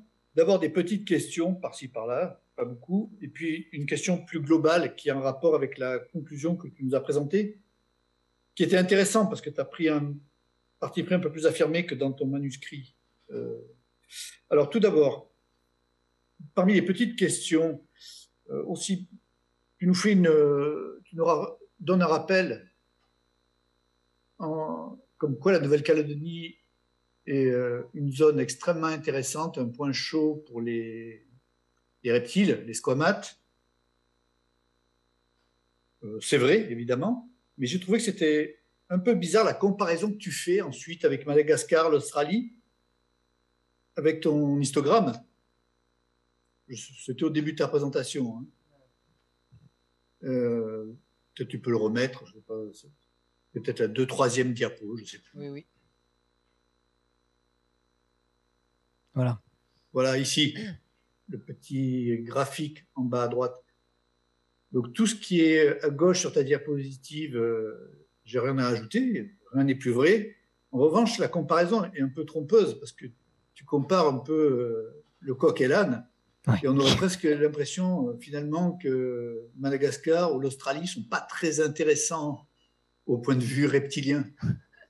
Donc, c'est juste, il faut faire attention à ce genre de comparaison, ou la façon dont tu l'amènes, en tout cas. Ouais, c'est du chauvinisme. Tu n'as pas besoin de cette comparaison pour justifier le fait que la Nouvelle-Calédonie est très intéressante. Là, on aurait presque l'impression que pour la rendre intéressante, il faudrait que les autres le soient moins. Si tu vois ce que je veux dire. Ouais, je suis désolé. J'entends mal. J'ai beaucoup hésité à la mettre, puis ouais, effectivement, c'est pas forcément très très pertinent. Non. Oui. J'ai pas de remarques. J'imagine bien, mais pour te dire, il faut faire attention dans ce genre d'acrobatie et dans les comparaisons. C'est une remarque seulement. Ok. Voilà. Bon, ensuite, j'avais tout un tas de questions, mais j'ai repris un peu celles qui ont été posées, là. Au sujet des pièges pour les captures. Donc, sans grande surprise, les plaques de métal n'ont pas marché, ni même les espèces de tôles ondulées. En fait, nous, on le sait déjà, en dehors des zones tropicales, simplement en zone méditerranéenne, ça marche très mal. Non seulement pour des raisons de thermorégulation, mais une autre raison aussi. Est-ce que tu vois laquelle? J'ai pris une comparaison entre, par exemple, une forêt tempérée océanique près de Bordeaux versus on est sur l'île de Porquerolles ou dans le maquis corse. Bah, a priori, donc, je les dirais. plaques marcheraient très bien à Bordeaux et marchent très mal en Corse, par exemple, enfin, dans le maquis. Hein. Ouais. Bah, a priori, enfin, moi, je dirais que ça a aussi pas marché parce que de toute façon, les opportunités de thermorégulation sont là. Après, j'ai vu qu'effectivement, les 5 étaient très très fidèles à leur gîte. Donc, je sais que leur gîte leur procure à la fois une opportunité de thermorégulation et qui en plus est très safe parce qu'ils peuvent s'y cacher rapidement. Donc, moi, je vois un effet de l'habitude, quoi. En fait, une méfiance à coloniser un nouveau gîte. Ça, je ne suis pas sûr, mais en revanche, comme tu le dis là ou le sous-entends, il y a déjà des refuges. Ils n'en ont pas besoin de nouveaux qui seront peut-être de piètre qualité. Donc, c'est non seulement une question de thermorégulation, mais c'est aussi simplement une question de disponibilité en cachette. Et donc, c'est dans certains contextes que ces petits pièges, ces plaques marchent et pas dans d'autres. Et donc, si je pousse le raisonnement un peu plus loin, oui, parce qu'évidemment, dans la zone où tu as travaillé, ou je ne sais pas, sur l'île de Porquerolles, ou dans la Garrigue en Provence, il y a des cachettes partout. Donc, les animaux n'ont pas besoin d'en avoir de nouvelles. C'est un déficit. Donc, il faut leur fournir, pour qu'un piège marche, il faut leur fournir quelque chose qui leur manque. Ouais. Donc, ce que montre ton travail, ce qui leur manque, a priori, serait peut-être de la nourriture, ou de la nourriture attractive. Et donc, est-ce qu'il n'y aurait pas moyen de faire des pièges, des box traps, appâtés, plutôt que les coller sur des feuilles? Est-ce que tu as essayé cette option? Alors, moi, j'ai essayé les funnel traps et je suis désolé, je ne l'ai pas dit dans la présentation. Après, je l'ai dit dans le manuscrit, mais les funnel traps étaient également appâtés. Ensuite, dans les premiers essais, je crois que c'était peut-être en 2002-2003, il y a eu des essais qui ont été faits avec des cages. C'était quoi? Des cages de type Elliott, donc des trucs avec une trappe et un appât dedans, quoi. Et ça a très très peu marché. Alors, j'ai pas développé beaucoup ce que j'ai pu faire en captivité parce que ça n'a pas toujours très très bien fonctionné, les expériences en captivité. Mais j'ai essayé de voir comment des individus réagissaient à la présence d'un funnel trap appâté. Et il fallait vraiment un moment avant qu'ils rentrent dedans, quoi. Donc, il y avait vraiment une grosse méfiance. Ouais, j'ai pas bien entendu. Donc, ils avaient peur du piège. Ils avaient très peur du piège. Il fallait longtemps avant qu'ils rentrent dans le piège, quoi. Donc, ça explique que les funnel traps aient mal marché, je pense. Donc, le problème consisterait à développer un modèle de piège qui pourrait marcher avec eux, quoi. Oui. Après, bon, là, très honnêtement, ce qu'on a en Calédonie, alors c'est sûr que le piège collant, moi j'avais beaucoup d'a priori au départ. Il y a des risques de mortalité, c'est sûr. Il y a des chiffres qui ont été publiés qui sont vraiment pas très bons. La mortalité, je l'ai quand même beaucoup limitée. Là, pour des raisons de temps dans la présentation, je vous ai zappé le passage où je fais le taux de mortalité de toutes les espèces, mais il était globalement très très très bas. J'ai développé des petits abris que je mettais par-dessus, voilà, qui quand même limitaient beaucoup l'insolation et puis aussi qui augmentaient la durabilité des pièges. Et surtout, en fait, c'est le nombre de passages par jour, quoi, qui limite la mortalité. Ça, il n'y a pas de mystère. Donc moi, je passais la plupart du temps, je passais 3 fois par jour, quoi. Enfin, le matin, le midi, le soir. Oui. Bon, c'est vrai que grâce à ça, tu as limité la mortalité, mais quand même, elle s'approche 8%, c'est pas rien. Ouais, non, c'est vrai. Mais c'est aussi en fait, c'est aussi une question de... c'est le côté pratique, hein, parce que on n'a pas toujours beaucoup de moyens pour avoir beaucoup de main-d'œuvre. On est souvent dans des zones très isolées et avec très peu d'accès. Et en fait, si on dépendait d'un piège beaucoup plus lourd, beaucoup plus encombrant, même comme les funnel traps, c'était déjà très très limite. Alors voilà, donc dans un certain nombre de situations, en fait, le piège collant est complètement irremplaçable, quoi. Ouais. Mais malgré tout, est-ce que tu ne penses pas que ça vaut le coup de poursuivre le travail et d'améliorer les possibilités de capturer les animaux? Parce que là, bon, je ne dis pas que tu n'as rien fait du tout, hein, au contraire, hein, c'est même publié. Mais je pense que ce n'est pas abouti. Enfin, c'est le sentiment que j'ai, quoi. Je ne sais pas si tu le partages aussi, que ça vaudrait le coup de continuer dans cette direction. Je pense que peut-être un autre type de piège pourrait avoir une meilleure probabilité de recapture, parce que c'est sûr que ça reste un piège qui est certainement traumatisant, qui est certainement aussi très reconnaissable par les lézards, parce qu'il y a une odeur associée, hein, de toute façon, à ces pièges. Donc oui, mais moi, à l'IRD, j'étais pas en capacité de vraiment développer des trucs à grosse échelle, et puis surtout les taux de capture, quoi. En fait, là, j'avais au mieux, en fait, j'avais globalement, généralement 50 pièges minimum, et globalement, j'en chopais un par jour. Donc en fait, oui, je me souviens très bien que tu as fourni un effort considérable et que grâce à ça, tu as réuni un échantillon très précieux. Ma question est simplement, est-ce que tu ne penses pas que ça vaut le coup de poursuivre? Parce qu'en fait, lié à cette question, j'en ai une autre. Est-ce qu'on peut se passer du système de capture, marquage, recapture pour accéder aux données démographiques de qualité? Dans le cas du 5 léopard, malheureusement, on ne peut vraiment pas s'en passer, parce qu'en fait, il est vraiment très très très discret dans des végétations qui sont très très basses. Et moi, c'est simple, j'en ai surpris 3 ou 4 fois. Et vraiment, j'ai beaucoup essayé. Donc en fait, alors j'ai pas développé le côté, j'ai pas développé dans la présentation le côté photo-identification, et voilà, bien joué. Pardon, je vous la remets. Donc j'ai pas développé le côté photo-identification, mais où est la souris là? On la voit passer.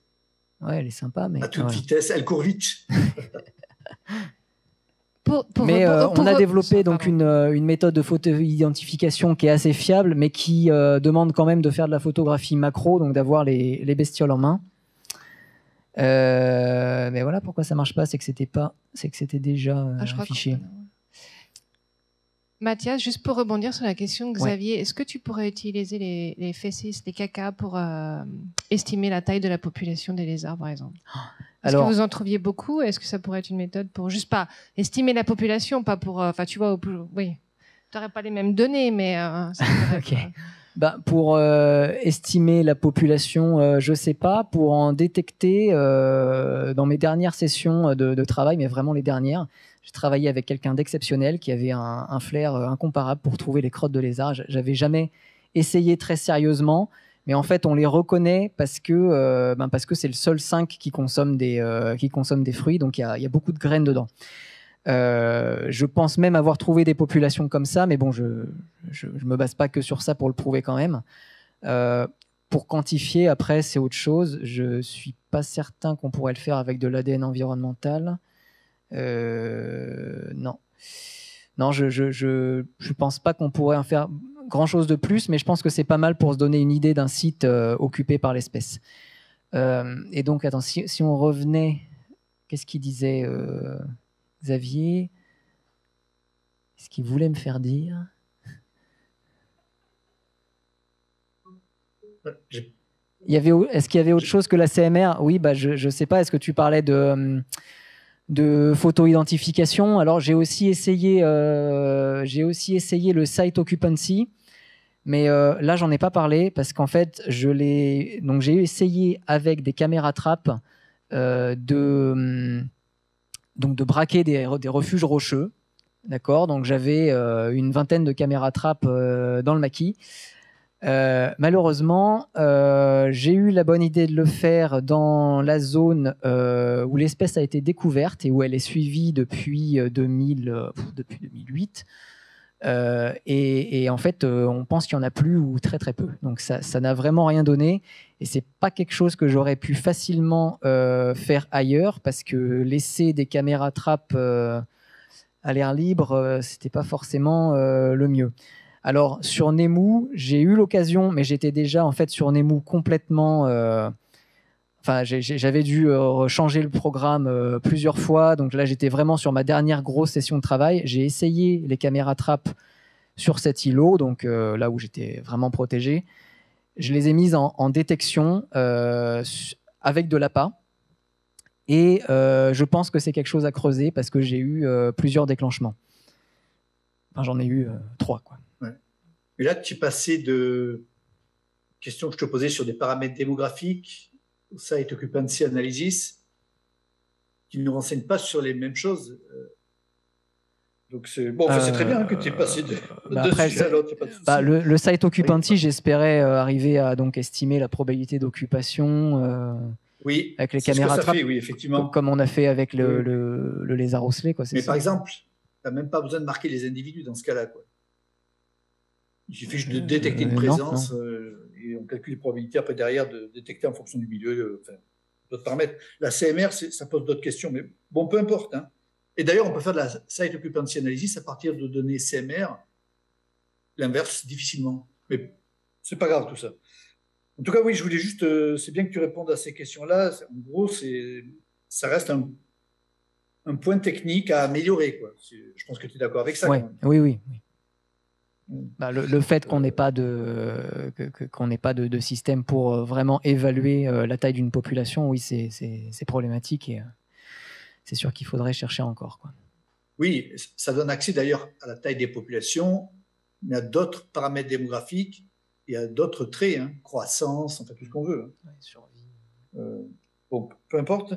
Pour revenir à la question qu'a posée Rick et sur laquelle est revenu Claire, c'est sur les myrtles, le petit buisson qui nourrit les lézards ou les autres buissons. Est-ce que tu penses que ça leur fournit uniquement de la nourriture ou d'autres choses ?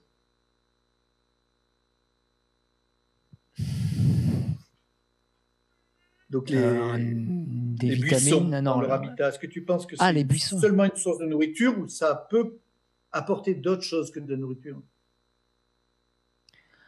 À part du couvert végétal et peut-être l'attraction d'insectes sous les buissons sous lesquels les fruits tombent, je vois pas trop. Je sais pas. Hein. Je me pose, est-ce que ça peut pas créer aussi contribuer à la richesse d'un environnement thermique complexe dans lequel les animaux peuvent naviguer. Oui. Des cachettes tout court à l'abri de prédateurs, ce qui leur permet d'avoir des possibilités de circuler sans se faire voir. Oui, c'est sûr. Pendant mes suivis, donc les points, les relocalisations, c'était une chose, mais évidemment, j'avais aussi beaucoup de moments où je ne pouvais pas vraiment le quantifier, mais je savais où l'espèce passait, j'arrivais à peu près à la suivre avec l'antenne, et effectivement, il suivait toujours des corridors de végétation. Donc ça, est-ce que c'était plus pour l'ombre que ça apportait ou pour le couvert végétal pour se protéger des oiseaux, parce que je sais que les oiseaux étaient vraiment après eux, ça je ne sais pas.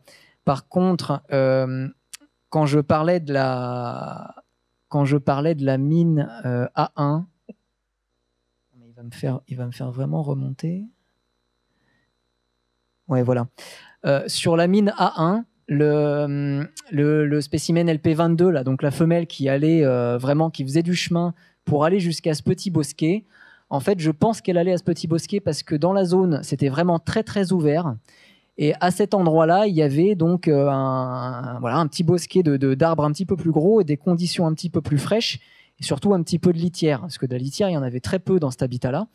Et donc, je pense qu'en fait, c'était aussi une zone où elle allait, quand les conditions étaient suffisamment bonnes, suffisamment chaudes pour qu'elle se déplace jusque-là, peut-être pour aller chercher des insectes. Parce que c'était probablement, avec la litière, un des derniers endroits où il y avait des insectes, quoi. Oui, parce que je pense à ça, parce que sur les tortues dans des zones de steppe, leur présence est déterminée par la taille et la densité de certains buissons. Et on peut même prédire là où on va en trouver ou on n'en trouvera pas avec une assez bonne précision. Donc je me posais la question, je ne sais pas du tout pour ce lézard-là, mais en tout cas, la structure de couvert végétal et distance qu'il peut y avoir entre deux buissons de qualité, ça peut être capital pour la qualité de l'habitat. Alors, je ne connais pas ton terrain, hein. Je me pose juste la question, si toi, tu as un sentiment que ça pourrait être important, parce que alors, ils ont... je vais en venir.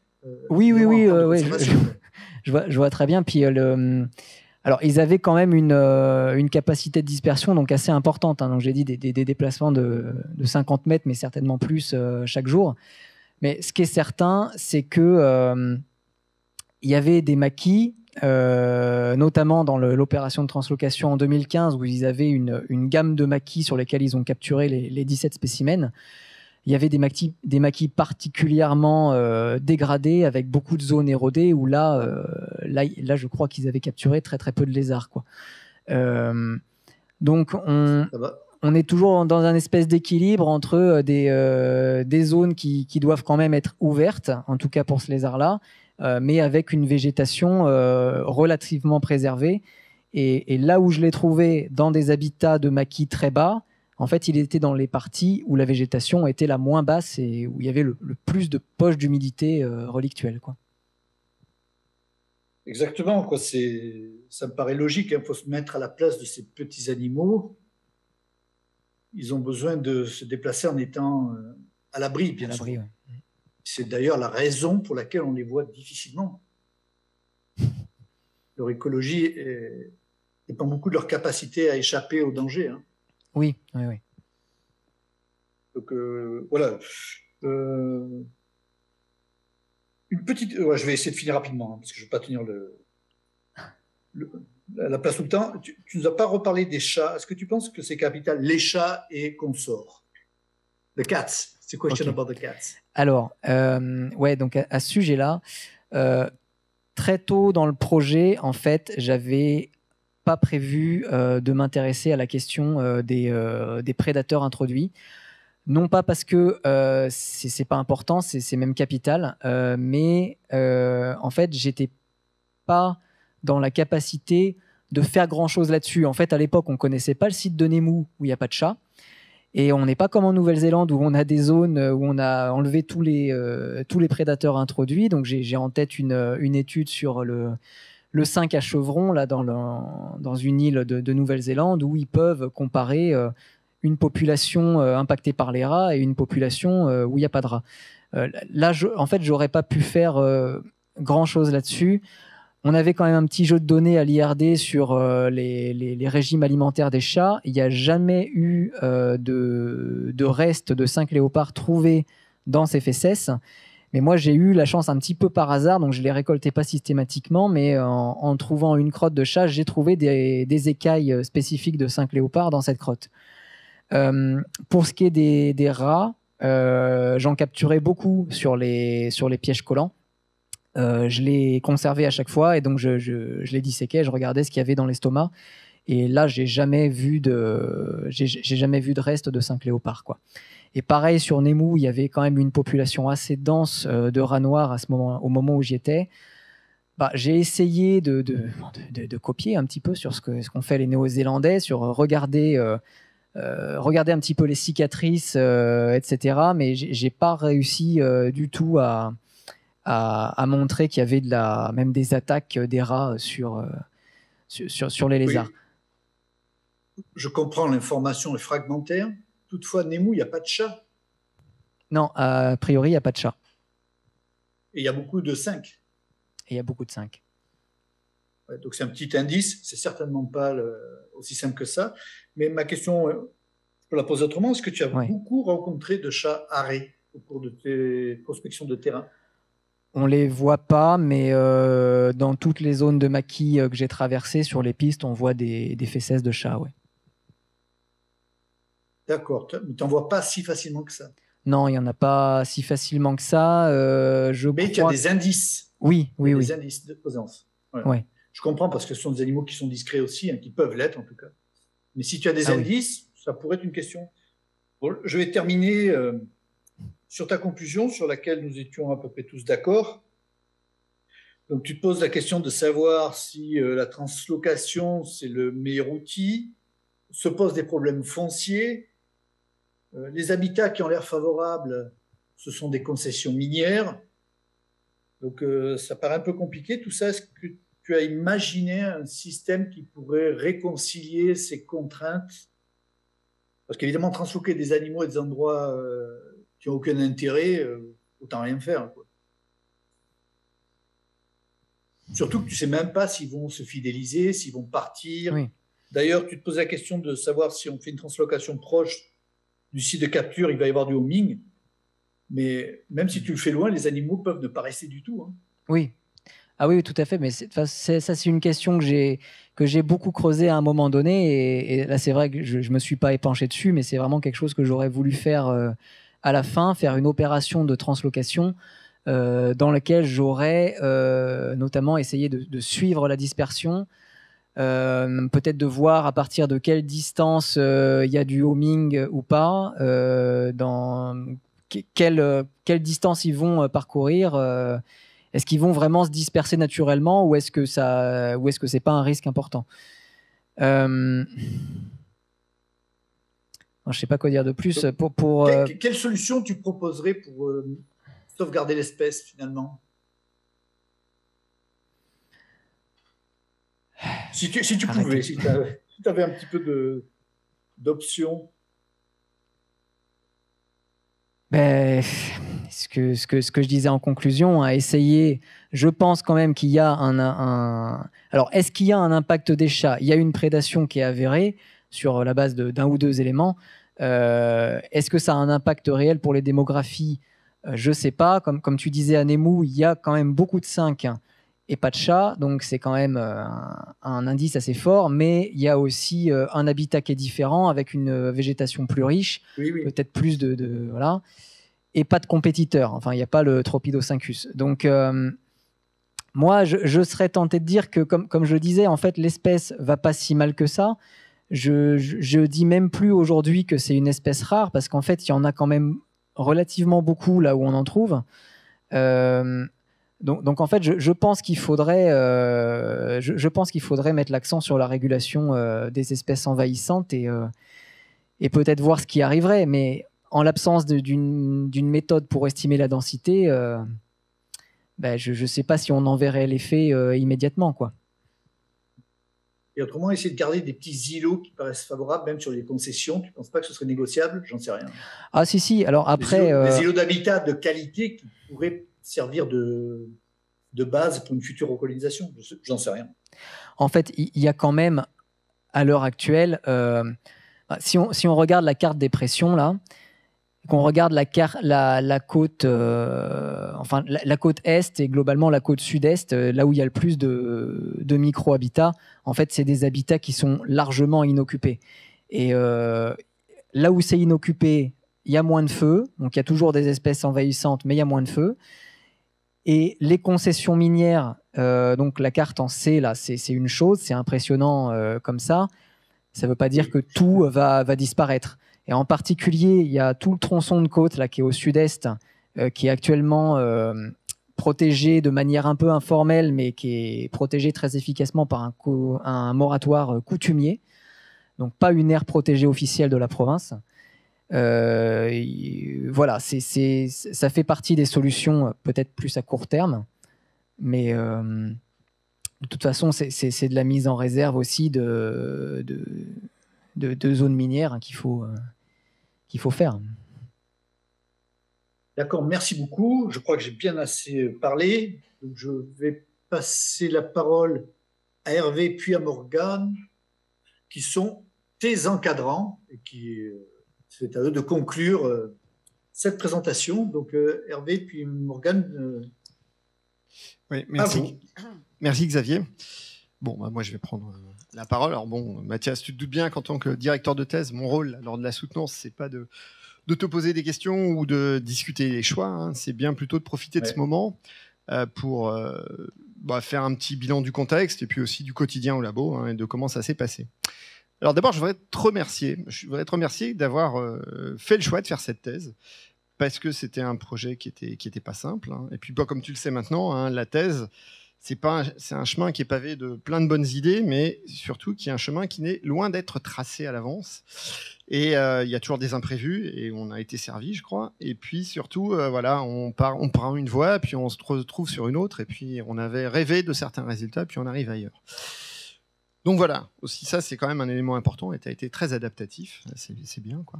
Mais surtout, je dirais qu'avec le recul, il fallait quand même pas mal d'enthousiasme, voire de courage pour s'engager sur cette thèse. Hein. C'était vraiment partir dans l'inconnu, parce que toi comme moi, on sait quand même qu'au départ, on n'avait pas beaucoup de certitudes, et puis qu'on avait beaucoup de questions, y compris de savoir comment faire pour trouver des individus d'une espèce qu'on ne voit pas, quoi. Et c'était quand même courageux de partir là-dessus.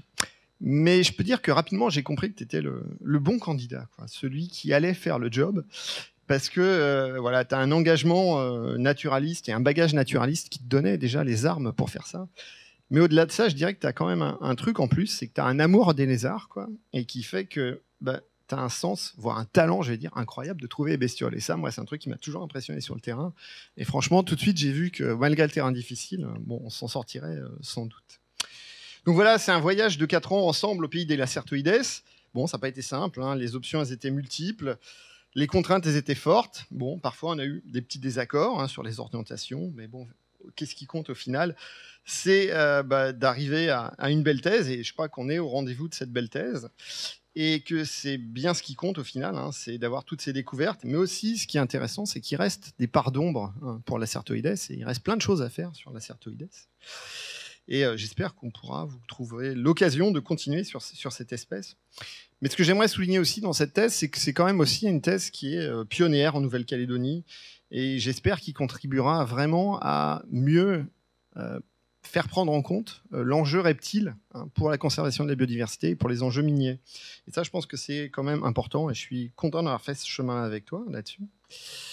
Et comme je disais tout à l'heure, enfin, ce qui compte, hein, quand on fait une thèse, c'est d'être adaptable, tout en maintenant le cap, hein, d'arriver à un résultat. Et je pense que là, toi, comme je t'ai déjà dit, tu as été très adaptatif. Et parce que le moins qu'on puisse dire, c'est que ton parcours de thèse, il a été compliqué. Hein. On a eu une thèse Covid, voilà, hein, donc tu as eu le droit au confinement, mais aussi, en plus, tu as eu le droit aux conflits sociaux autour de l'usine du Sud. Et donc, on a été obligé de trouver des alternatives, de trouver des solutions, de trouver des plans B. Et puis voilà, je voudrais vraiment te féliciter pour ça, parce que c'était pas facile, hein, de garder le cap, de garder ta gnaque qui te caractérise, ta bonne humeur aussi. C'est vraiment agréable de travailler avec toi, parce que tu es quelqu'un d'agréable sur le terrain au labo.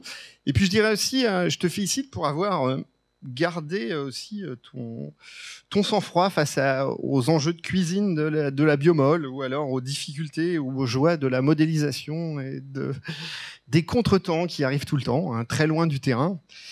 Mais surtout te féliciter ensuite pour le travail incroyable que tu as fait sur le terrain, parce que tu es un homme de terrain, et c'est ça qui compte, hein. La traque du Lacertoides, c'est quand même quelque chose qui t'a animé pendant toutes ces années, là.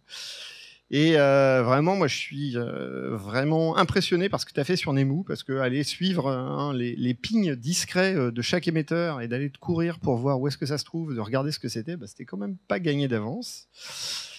Et puis, moi, j'ai beaucoup apprécié aussi, au-delà du sujet de thèse, qu'on a fait ensemble, plus généralement sur l'herpéto calédonienne. Voilà, on a aussi fait quelques belles expéditions dans le sud. On a à l'île des Pins, donc la redécouverte de taxons, la découverte de taxons. Et puis, j'espère qu'on pourra continuer un petit peu à valoriser ce qu'on a fait, hein, la cuisine moléculaire qu'on a fait sur d'autres bestioles. J'espère qu'on pourra le valoriser et mieux contribuer à connaître cette biodiversité. Et puis, que cette thèse, pour toi, soit un premier jalon d'herpétologue professionnel. Hein, j'espère que tu pourras poursuivre à l'avenir dans l'herpéto.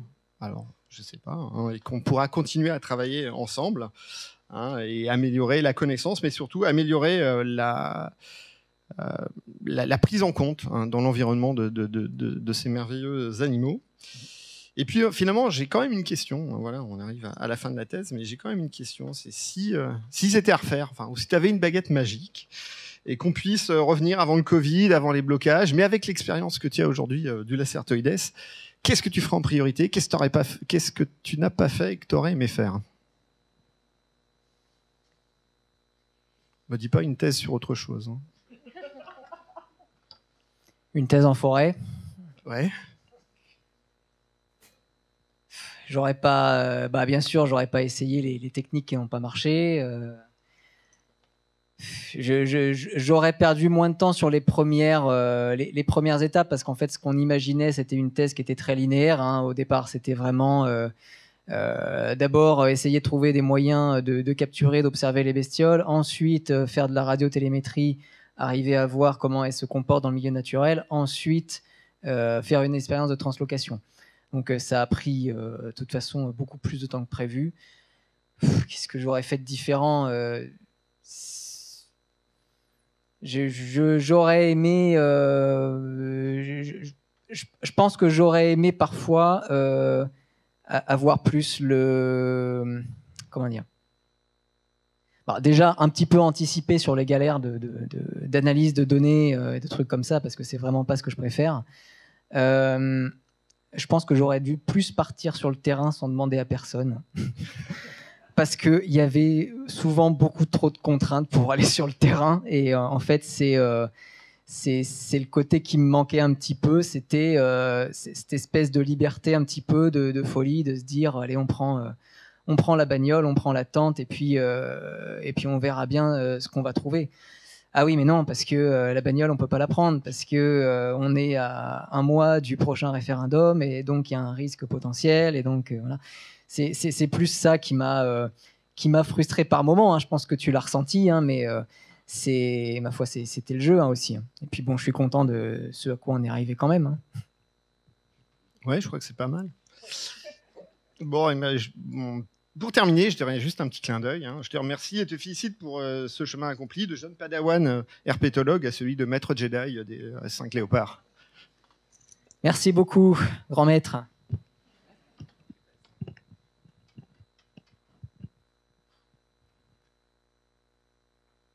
Ok. Chaque fois, j'oublie mon micro. Désolé. Donc, est-ce que nous avons terminé avec le jeu des questions et réponses? Pour moi, c'est bon, mais je ne sais pas de... Il y avait Morgan. Je vais juste rajouter quelque chose, Xavier, si tu es d'accord. Pardon? Je vais juste rajouter quelque chose. Là, il y a juste Hervé Bien qui est sûr. intervenu. Bien sûr. Donc, je vais donner mon sentiment. Alors, en fait, globalement, hein, c'est plutôt Hervé qui t'a suivi au quotidien, hein, et ça a été ton encadrant vraiment principal. Moi, j'étais là essentiellement pour parler de la modélisation, et puis à certains moments quand on discutait de la structuration de la thèse On n'entend pas très bien là, Morgane. Ou des publications. Tu m'entends mieux là si je parle comme ça? Ok, je vais mettre le micro près. Et ben moi aussi, je voulais te féliciter pour tout ce parcours. Ça a été vraiment une aventure humaine particulière, particulièrement aussi pour moi qui ne suis pas quelqu'un de terrain, donc et j'ai pas été sur le terrain avec toi, hein, mais organiser cette thèse, discuter de toutes les dimensions de la thèse avec toi et avec Hervé, et avec Léopold pour la modélisation, ça a été vraiment très intéressant. Et globalement, donc Hervé disait que tu étais quelqu'un de motivé. Je pense aussi que tu es quelqu'un de structuré, ce qui est vraiment important pour cette thèse. C'est-à-dire que le fait d'avoir cette idée de structuration et d'organisation, elle a été vraiment essentielle dans cette thèse. D'abord parce qu'effectivement, il y a eu plein de rebondissements. Et puis aussi parce que c'est une thèse qui est compliquée avec beaucoup de différents angles, avec de la biomol, mais aussi avec de la modélisation, avec du terrain, avec des pièges. Et vraiment, pour s'en sortir, il fallait quelqu'un qui soit en capacité de structurer en fait cette recherche. On a essayé avec Hervé de t'aider au mieux, mais je pense que majoritairement, c'est dû à tes qualités que cette thèse a réussi finalement à avoir toutes ces facettes et tous ces résultats. Donc voilà, je ne doute pas que dans le futur, tu vas être quelqu'un de valeur pour, je ne sais pas, la personne qui va t'embaucher, que tu fasses une carrière académique ou pas, mais je ne doute pas que ça va bien se passer. Et je te souhaite le meilleur pour l'avenir. Voilà.